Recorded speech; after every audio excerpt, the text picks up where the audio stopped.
கர்மாவை குறைக்க நம்ம தான தர்மங்கள் மட்டும்தான் செய்ய முடியுமா? அது இல்லாதவங்களால் எதுவுமே பண்ண முடியாதா அப்படின்னா அப்படி இல்லை. நமக்கு அதுக்கு திருக்குறளும் நம்ம பகவத்கீதையும் வழிகாட்டுது. முதல்ல திருக்குறளில் திருவள்ளுவர் இதுக்கு ஒரு சூட்சுமத்தை சொல்லியிருக்காரு. அது நமக்கு எல்லாருக்கும் தெரிஞ்ச திருக்குறள். இனிய உளவாக இன்னாத கூறல் கனி இருப்ப காய் கவர்ந்தற்று.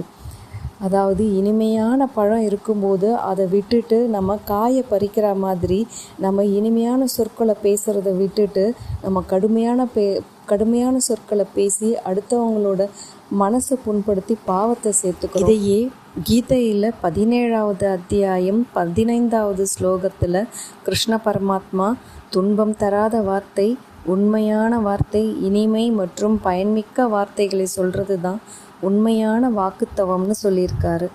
அதாவது நம்ம தவம் செய்ய வேண்டாம், வாக்காலையும் தவம் செஞ்சு கர்மாவை குறைக்கலாம்.